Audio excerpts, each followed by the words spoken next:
ದೇಶದ ಬೆನ್ನೆಲುಬಾಗಿರುವ ಅನ್ನದಾತರು ತಾವು ಬೆವರು ಸುರಿಸಿ ಬೆಳೆದ ಬೆಳೆಗೆ ಬೆಲೆ ಸಿಗ್ತಾ ಇಲ್ಲ ಅಂತ ಬೀದಿಗಿಳಿದಿದ್ದಾರೆ. ಸರ್ಕಾರದ ವಿರುದ್ಧ ಮತ್ತೆ ದೊಡ್ಡ ಮಟ್ಟದಲ್ಲಿ ಸಂಘಟಿತರಾಗಿ ಪ್ರತಿಭಟನೆ ನಡೆಸುತ್ತಿದ್ದಾರೆ. ಬೆಳಗಾವಿ, ಬಾಗಲಕೋಟೆ, ವಿಜಯಪುರ ಸೇರಿದಂತೆ ಕರ್ನಾಟಕದ ಉತ್ತರ ಭಾಗದ ಜಿಲ್ಲೆಗಳಲ್ಲಿ ರೈತರ ಹೋರಾಟದ ಕಹಳೆ ಜೋರಾಗಿ ಮೊಳಗ್ತಾ ಇದೆ.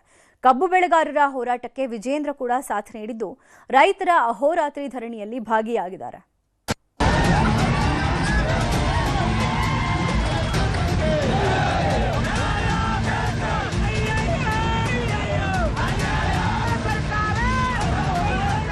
ರಾಜ್ಯದಲ್ಲಿ ಕಬ್ಬು ಬೆಳೆಗಾರರ ಆಕ್ರೋಶದ ಕಟ್ಟೆ ಒಡೆದಿದೆ. ಪ್ರತಿ ಟನ್ ಕಬ್ಬಿಗೆ 3,500 ರೂಪಾಯಿ ನಿಗದಿ ಮಾಡುವಂತೆ ಕಬ್ಬು ಬೆಳೆಗಾರರು ಪಟ್ಟು ಹಿಡಿದಿದ್ದಾರೆ. ರಾಜ್ಯ ಸರ್ಕಾರದ ವಿರುದ್ಧ ಅಹೋರಾತ್ರಿ ಧರಣಿ ಮಾಡುತ್ತಿದ್ದಾರೆ. ಬೆಳಗಾವಿ, ವಿಜಯಪುರ, ಬಾಗಲಕೋಟೆ, ಕಲಬುರಗಿ ಜಿಲ್ಲೆಗಳಲ್ಲಿ ಹೋರಾಟ ಉಗ್ರ ಸ್ವರೂಪ ಪಡೆದಿದೆ. ರಾಜ್ಯ ಹೆದ್ದಾರಿಗಳನ್ನು ತಡೆದು ಕಬ್ಬು ಬೆಳೆಗಾರರು ಆಕ್ರೋಶ ವ್ಯಕ್ತಪಡಿಸಿದ್ದಾರೆ. ರೈತರು ರಾಜ್ಯ ಹೆದ್ದಾರಿಗಳ ಬಂದ್ ಮಾಡಿರೋ ಕಾರಣಕ್ಕೆ ರಸ್ತೆ ಸಂಚಾರವು ಅಸ್ತವ್ಯಸ್ತವಾಗಿದೆ. ಹಲವೆಡೆ ಕಲ್ಲು ತೂರಾಟ, ಕೆಲವೆಡೆ ಆತ್ಮಹತ್ಯೆ ಯತ್ನಗಳು ನಡೆದಿವೆ.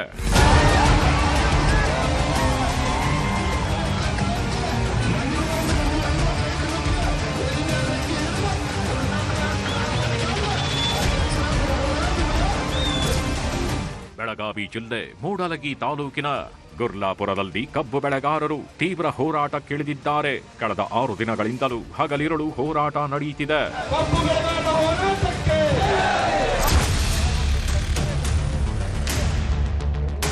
ಮೂಡಲಗಿ ತಾಲೂಕಿನ ಗುರ್ಲಾಪುರ ಕ್ರಾಸ್ನಲ್ಲೇ ರೈತರು ಠಿಕಾಣಿ ಹೂಡಿದ್ದಾರೆ. ರಸ್ತೆ ಬಂದ್ ಮಾಡಿಕೊಂಡು ಸರ್ಕಾರದ ವಿರುದ್ಧ ಆಕ್ರೋಶ ಹೊರಹಾಕಿದ್ದಾರೆ. ರಾತ್ರಿ ಪೂರ್ತಿ ರಸ್ತೆಯಲ್ಲದೆ ಕಳೆದ ರೈತರು ಅಲ್ಲದೆ ಅಡುಗೆ ಮಾಡಿಕೊಂಡು ಊಟ ಮಾಡಿ ರಸ್ತೆಯಲ್ಲದೆ ಮಲಗಿದ್ದಾರೆ.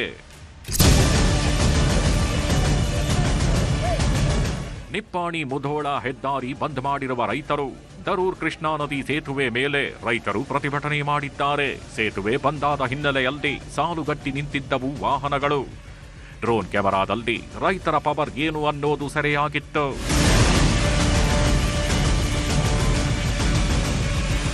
ಮತ್ತೊಂದು ಕಡೆ ಅಥಣಿ ಗೋಕಾಕ್ ರಾಜ್ಯ ಹೆದ್ದಾರಿ ಕೂಡ ಬಂದ್ ಮಾಡಿ ಆಕ್ರೋಶ ಹೊರಹಾಕಲಾಯಿತು. ಬಾಗಲಕೋಟೆ ಜಿಲ್ಲೆ ಸಿದ್ದಾಪುರ ಗ್ರಾಮದಲ್ಲಿರುವ ಪ್ರಭುಲಿಂಗೇಶ್ವರ ಸಕ್ಕರೆ ಕಾರ್ಖಾನೆಯ ಆವರಣದಲ್ಲಿ ಹೈಡ್ರಾಮಾವೇ ನಡೆದಿದೆ.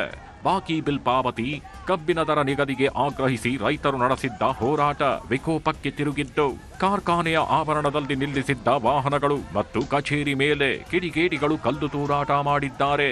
ಬೊಲೆರೋ ವಾಹನ ಸೇರಿ ಹಲವು ವಾಹನಗಳ ಗಾಜು ಪುಡಿಪುಡಿಯಾಗಿವೆ. ಸ್ಥಳದಲ್ಲಿ ಜಮಖಂಡಿ ಪೊಲೀಸರು ಬಿಗಿ ಬಂದೋಬಸ್ತ್ ಮಾಡಿದ್ದಾರೆ. ನಿಪ್ಪಾಣಿ ಮುಧೋಳ ರಾಜ್ಯ ಹೆದ್ದಾರಿ ಬಂದ್ ಮಾಡಿದ್ದ ಸ್ಥಳದಲ್ಲಿ ಲಕ್ಕಪ್ಪ ಗುಣದಾರ್ ಎಂಬ ರೈತ ವಿಷ ಸೇವಿಸಿ ಆತ್ಮಹತ್ಯೆಗೆ ಯತ್ನಿಸಿದ್ರು. ಕೂಡಲೇ ಸ್ಥಳದಲ್ಲಿದ್ದ ರೈತರು ಆತನನ್ನ ಆಸ್ಪತ್ರೆಗೆ ದಾಖಲಿಸಿದ್ರು. ಹುಕ್ಕೇರಿ ಪಟ್ಟಣ ಸಂಪೂರ್ಣವಾಗಿ ಸ್ತಬ್ಧವಾಗಿದ್ದು ಸ್ವಯಂ ಪ್ರೇರಿತವಾಗಿ ಅಂಗಡಿ ಮುಂಗಟ್ಟುಗಳನ್ನ ಬಂದ್ ಮಾಡಿ ವರ್ತಕರು ಬಂದ್ಗೆ ಬೆಂಬಲ ನೀಡಿದ್ರು. ಅಥಣಿಯಲ್ಲೂ ರೈತರ ಹೋರಾಟಕ್ಕೆ ಬೆಂಬಲ ಸಿಕ್ಕಿದೆ. ಅಂಗಡಿಗಳ ಮಾಲೀಕರು ಸ್ವಯಂ ಪ್ರೇರಿತವಾಗಿ ಬಂದ್ ಮಾಡಿ ಬೆಂಬಲ ಸೂಚಿಸಿದ್ರು. ಇನ್ನೊಂದು ಕಡೆ ವಿಜಯಪುರ ನಗರದಲ್ಲಿ ಗಾಂಧಿ ವೃತ್ತದಿಂದ ಜಿಲ್ಲಾಧಿಕಾರಿ ಕಚೇರಿವರೆಗೆ ಪ್ರತಿಭಟನೆ ರ್ಯಾಲಿ ನಡೆಯಿತು. ಈ ವೇಳೆ ಸಾಯಬಣ್ಣ ಎಂಬ ರೈತ ಅಸ್ವಸ್ಥರಾದರು. ಕಬ್ಬು ಬೆಳೆಗಾರರ ಹೋರಾಟಕ್ಕೆ ಬಿಜೆಪಿ ಸಾಥ್ ಕೊಟ್ಟಿದೆ. ಗುರ್ಲಾಪುರ ಕ್ರಾಸ್ನ ಪ್ರತಿಭಟನೆಯಲ್ಲಿ ಬಿಜೆಪಿ ರಾಜ್ಯಾಧ್ಯಕ್ಷ ಬಿವೈ ವಿಜಯೇಂದ್ರ ಸೇರಿದಂತೆ ಹಲವು ನಾಯಕರು ಪಾಲ್ಗೊಂಡಿದ್ದರು. ರಾಜ್ಯದ ಬಹುತೇಕ ಸಕ್ಕರೆ ಕಾರ್ಖಾನೆಗಳ ಮಾಲೀಕತ್ವ ಶಾಸಕರು, ಸಚಿವರುಗಳ ಕೈಯಲ್ಲಿವೆ. ಮೇಲ್ನೋಟಕ್ಕೆ ಆರೋಪ ಪ್ರತ್ಯಾರೋಪ ಮಾಡುತ್ತಾ ರೈತರ ಬೆನ್ನಿಗೆ ನಿಲ್ಲುವ ಕೆಲಸ ಮಾಡುತ್ತಿದ್ದಾರೆ.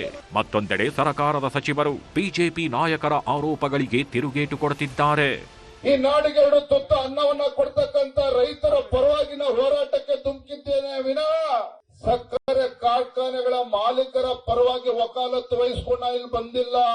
ಮುಖ್ಯಮಂತ್ರಿಗಳಾಗ್ಲಿ, ಉಸ್ತುವಾರಿ ಸಚಿವರುಗಳಾಗ್ಲಿ, ಸಕ್ಕರೆ ಖಾತೆ ಸಚಿವರಾಗ್ಲಿ, ಇವ್ರು ಯಾರಿಗೂ ಕೂಡ ಇನ್ನೂ ಕೂಡ ಪುರ್ಸೋತ್ ಸಿಕ್ಕಿಲ್ಲ ನಿಮ್ಮ ಸಮಸ್ಯೆಯನ್ನ ಪರಿಹಾರ ಕೊಡಬೇಕು ಅಂತ ಚರ್ಚೆ ಮಾಡೋದಕ್ಕೆ. ಈ ರೈತರ ಹೋರಾಟದಲ್ಲಿ ಎಲ್ಲರೂ ಭಾಗಿಯಾಗ್ಲಿ. ರಾಜಕಾರಣವನ್ನು ಬಿಟ್ಟು ರಾಜಕಾರಣ ಮಾಡ್ತೀನಿ ಅಂತ ಭಾಗಿಯಾಗೋದು ಬೇಡ. ಯಾಕಂದ್ರೆ ಬಿಜೆಪಿಯವರ ರೈತರ ಪರವಾದಂತ ಕಾಳಜಿ ನಮಗೆ ನಿಮ್ಗೆಲ್ಲರಿಗೂ ಗೊತ್ತು. ಕೇಂದ್ರದಲ್ಲಿ ನರೇಂದ್ರ ಮೋದಿ ಅವರ ಸರ್ಕಾರ ರೈತರ ಹೋರಾಟವನ್ನ ಹತ್ತಿಕ್ಕಲು ಏನೆಲ್ಲ ಮಾಡಿದ್ರು, ಎಷ್ಟು ಜನ ತೀರ್ಕೊಂಡ್ರು, ಅದೆಲ್ಲ ತಮ್ಮೆಲ್ಲರ ಎದುರುಗಡೆ ಇದೆ. ಇಂತಹ ಹೋರಾಟ ಇಷ್ಟು ದೀರ್ಘವಾಗಿ ನಡೆದರೂ ಕೂಡ ಶುಗರ್ ಕೇನ್ ಕಮಿಷನರ್ ಇಲ್ಲಿಗೆ ಬರಬೇಕಾಗಿತ್ತು, ರೈತ ಮುಖಂಡರ ಜೊತೆಗೆ ಮಾತನಾಡಬೇಕಾಗಿತ್ತು, ಸಕ್ಕರೆ ಸಚಿವರು ಇಲ್ಲಿಗೆ ಬರಬೇಕಾಗಿತ್ತು, ರೈತ ಮುಖಂಡರ ಜೊತೆಗೆ ಮಾತನಾಡಬೇಕಾಗಿತ್ತು, ಉಸ್ತುವಾರಿ ಸಚಿವರು ಬರಬೇಕಿತ್ತು, ರೈತ ಮುಖಂಡರ ಜೊತೆಗೆ ಮಾತನಾಡಬೇಕಾಗಿತ್ತು ಅನ್ನುವಂತಹ ನನ್ನ ಅಭಿಪ್ರಾಯವನ್ನ ವ್ಯಕ್ತಪಡಿಸ್ತಾನೆ. DC ಅವರು ಈಗಾಗಲೇ ಅವ್ರ ಜೊತೆ ನಿರಂತರ ಸಂಪರ್ಕದಲ್ಲಿ ಇದ್ದಾರೆ. ಸೊ ಮಾತುಕತೆ ಮಾಡ್ತಿದ್ದಾರೆ. ಸೊ ಅವ್ರಿಗೆ ಅಧಿಕಾರ ಕೊಟ್ಟಿದ್ದೀವಿ ಮುಗಿಸ್ಲಿಕ್ಕೆ. ಸೊ ಅವ್ರು ತಾವು ಒಂದು ವಿಸಿಟ್ ಮಾಡ್ಬೇಕು ಅನ್ನೋದು ಅವರು ಇಲ್ಲ, ನೋಡೋಣ, ಅವಶ್ಯಕತೆ ಮಾಡ್ತೀವಿ. ಹೀಗೆ ರಾಜಕೀಯ ಆರೋಪಗಳು ಕೇಳುತ್ತಲೇ ಸಕ್ಕರೆ ಸಚಿವ ಶಿವಾನಂದ ಪಾಟೀಲ್ ಸಮಜಾಯಿಷಿ ನೀಡಿದ್ರು. ಕಬ್ಬಿಗೆ ಬೆಂಬಲ ಬೆಲೆ ನಿಗದಿ ಮಾಡೋದು ಕೇಂದ್ರ ಸರ್ಕಾರ, ಬಿಜೆಪಿಯವರು ಕೇಂದ್ರದಿಂದ ಮಾತಾಡ್ಲಿ ಅಂದ್ರು. ರಾಜ್ಯದ ರೈತರ ಹಿತ ಕಾಪಾಡುವ ಪ್ರಾಮಾಣಿಕ ಪ್ರಯತ್ನ ಮಾಡುತ್ತಿದ್ದು ಶೀಘ್ರವೇ ಎಲ್ಲ ಸಮಸ್ಯೆಗಳಿಗೂ ಪರಿಹಾರ ಸಿಗುತ್ತೆ ಅಂದ್ರು. ಶುಗರ್ ಮಿನಿಸ್ಟರ್ ಅಂತಲೇ ಇದ್ದಾರೆ. ಪಾಪ ಅವ್ರಿಗೆ ಶುಗರ್ ಜಾಸ್ತಿ ಆಗಿರ್ಬೇಕನ್ನೋ ನನಗೆ ಗೊತ್ತಿಲ್ಲ. ಆ ಕಡೆ ತಿರುಗಿಯೂ ನೋಡಿಲ್ಲ. ಸರ್ಕಾರದ ಆದೇಶ ಇದೆ. ಈ ಆದೇಶದ ಪ್ರಕಾರ ಏನು ಬಾಕಿ ಬರಬೇಕಾಗಿದೆಯೋ ಬಾಕಿ ಕೊಡ್ತಕ್ಕಂಥದ್ದು ತಕ್ಷಣದಲ್ಲೇ ಮಾಡ್ತೇವೆ ಅಂತೇಳಿ ವಾಗ್ದಾನ ಮಾಡಿದ್ದು. ಇವತ್ತಿನವರೆಗೆ ಬಾಕಿ ಬಂದಿಲ್ಲ.